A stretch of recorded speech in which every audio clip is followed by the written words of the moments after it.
আমরা এই মুহূর্তে আছি সিরাজগঞ্জ কাশেমবিল উল্লাপাড়া থানাতে।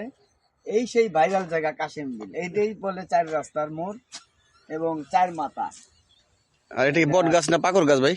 এই এই পাগল গাছটা লাগাইছিল তিনি মারা গেছে, তাকে জান্নাতবাসী করুক।